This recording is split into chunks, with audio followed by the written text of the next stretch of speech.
안녕하세요. 감동 사연입니다. 기혼이신 분들이라면 모두 결혼을 하기 전 양가 부모님께 인사를 드리러 갔던 기억이 있으실 텐데요. 오늘은 한국 남자와 결혼한 프랑스 여성이 그 당시 일을 회상하며 보내주신 사연을 소개해드리려고 합니다. 벌써 7번째 결혼 기념일을 맞이한다고 하는데요. 레이나의 사연 들어볼까요? 안녕하세요. 저는 프랑스에서 온 레이나입니다.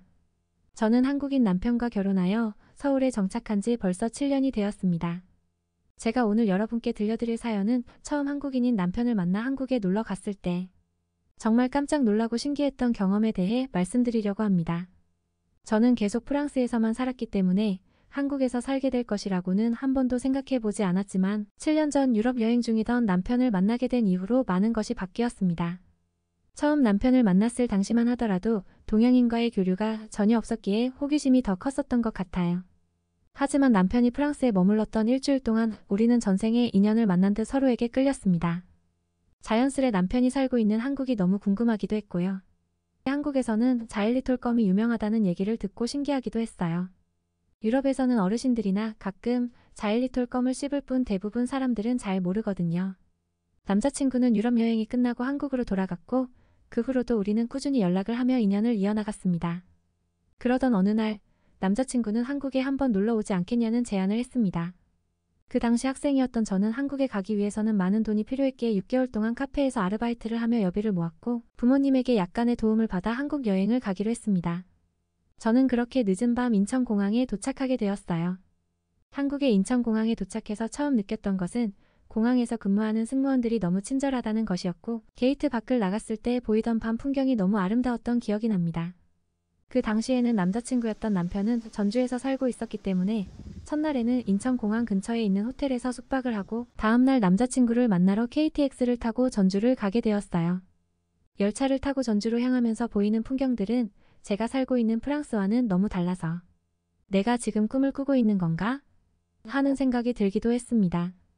처음에는 왜 서울 구경을 먼저 안 시켜주고 전주로 오라고 했지? 라는 생각이 들었지만 남편이 자신의 어머니를 소개시켜주려고 저를 전주로 오라고 한 것이라는 걸 나중에 알게 되었어요.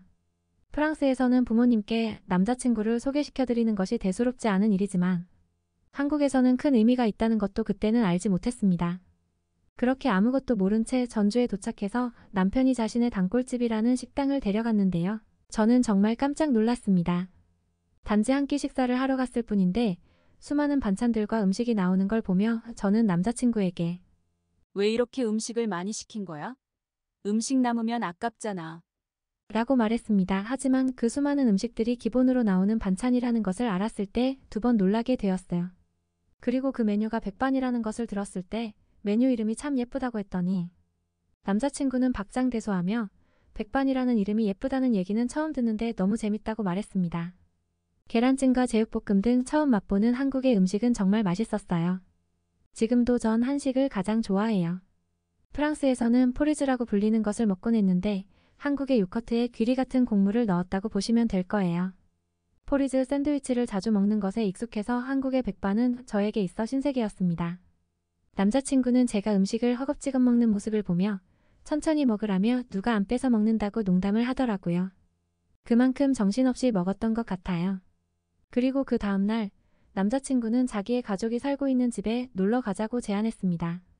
저는 한국의 가정집을 보고 싶기도 했고 남자친구의 부모님도 어떤 분이신지 궁금했기에 흔쾌히 같이 가자고 하고 남자친구 집에 놀러 갔습니다. 제가 초대받은 시간이 딱 저녁 식사 시간이었어요.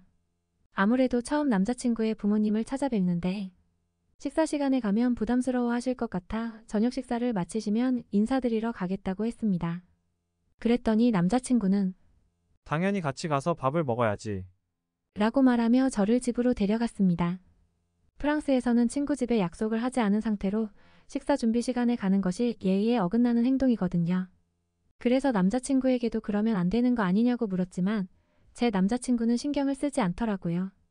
그렇게 갑작스럽게 처음 만난 남자친구의 어머니는 저희 엄마보다 더 엄마 같다고 생각할 정도로 좋은 분이셨고 어머님과 가까운 사이가 되었습니다.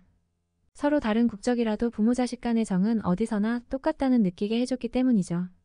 지금의 시어머니를 처음 만난 날 저를 보면 너무 예쁘다며 제가 불편하지 않게 어떻게든 배려해주고 싶어 하신다는 걸 저는 느꼈습니다. 혹여나 음식이 제 입맛에 안 맞을까봐 노심초사하며 이것저것 먹어보라며 조심스럽게 권유하시는 모습을 보며 참 좋은 분이시라고 생각하기도 했어요.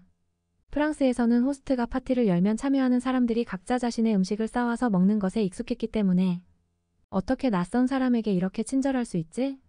라고 생각했습니다. 하지만 한국 생활에 익숙해질 즈음 많은 한국 사람들은 정이 많고 배려심이 많다는 걸 알게 되었고 어느새 저도 상대방에게 배려하고 친절하게 대하는 것을 보면 문화의 힘이 정말 대단하다고 느꼈어요. 한 번은 결혼하고 나서 오랜만에 프랑스에 가서 친구들을 만나 파티를 했는데 친구들에게 어느 순간 저희 시어머니처럼 이것저것 챙겨주고 있더라고요. 제 친구들은 저에게 레이나 너 왜 그래? 뭐 잘못 먹었어? 라며 당황하더라고요. 이 정도면 저 완전히 한국인 된 거 아닌가요? 사실 이제는 프랑스에 사는 것보다 한국이 더 편하고 포근한 느낌이 들곤 해요. 결혼식을 할 때 프랑스에 사는 가족들과 함께 한국에 온 적이 있었어요. 저희 부모님과 함께 제가 먹었던 전주 백반을 다시 한번 먹은 적이 있는데 아빠가 연신 엄지를 치켜들며 본인도 한국에서 살고 싶다고 농담으로 말씀하시는 걸 보고 제가 다 뿌듯했지 뭐예요. 지금도 부모님과 통화를 할 때면 한국에서 드셨던 음식에 대해 자주 이야기를 하곤 합니다. 프랑스 부모님 집에 갔을 때 남편이 만들어드린 제육볶음과 오뎅볶음에 감탄하시며 프랑스에서 한국 식당을 차리라며 농담을 하셨고 남편이 해드린 음식을 하나도 남김없이 드셨습니다. 가끔 친구들이 프랑스에서 살 생각은 없냐고 묻지만 지금 저는 한국 문화와 생활 방식에 너무 적응해 버려서 오히려 프랑스에서 적응을 못할 것 같은 느낌이 들어요. 그리고 제가 가장 좋아하는 곳 중에 하나는 문화센터입니다. 집 근처에 사는 주민들을 위해 이렇게 깨끗한 시설을 제공해주고 저렴한 비용으로 여러 가지 취미를 배울 수 있다는 것에 너무 감격했어요. 취미 활동을 위한 프로그램들은 물론이며 취미가 직업으로 발전할 수 있게 도와주는 교육 프로그램에 정말 감탄했습니다. 프랑스에서는 무엇인가를 배우려면 수업 비용도 굉장히 비싸지만 차를 타고 멀리 나가야 하는 경우가 많기 때문에 한국의 문화센터를 보고 정말 대단하고 편하다고 느꼈어요. 이곳에서 처음 수업을 들었을 때 당황했던 기억이 있습니다. 프랑스에서는 선생님이 수업하는 도중에 학생들이 잠을 잔다거나 이어폰으로 노래를 듣고 각자 할 것을 해도 전혀 신경 쓰지 않고 본인의 수업만 하곤 합니다. 하지만 문화센터 선생님들은 학생들 하나하나 신경을 써주시며 안 되는 것이 있으면 먼저 나서서 도와주시려고 하는 모습에 감동했던 기억이 나요. 선생님 덕분에 제 그림 실력도 굉장히 많이 늘었습니다. 정말 한국인들은 어느 곳에서도 배려와 친절이 넘친다는 걸 깨달은 순간이었어요. 나중에는 저도 한국에서 제가 좋아하는 일을 하며 행복한 결혼 생활을 지속하는 게 저의 꿈이 되었습니다. 분명 그럴 수 있겠죠? 제 사연은 여기까지입니다. 레이나의 사연을 어떻게 들으셨나요? 프랑스에서 한국인 남자친구를 만나 결혼까지 하게 된 레이나는 한국에서의 생활에 매우 만족하고 있는 것 같은데요. 그녀가 만났던 많은 한국인들이 그녀에게 보여준 진심이 그녀의 가슴에 와닿았던 것 같습니다. 앞으로도 좋은 사람들과 함께 행복한 한국 생활을 하시길 바라며 영상 마치겠습니다. 감동 사연은 실제 사연을 바탕으로 재구성한 이야기를 소개해드리는 채널입니다. 다음 이메일 주소로 사연 보내주시면 준비하여 찾아뵙도록 하겠습니다. 감사합니다.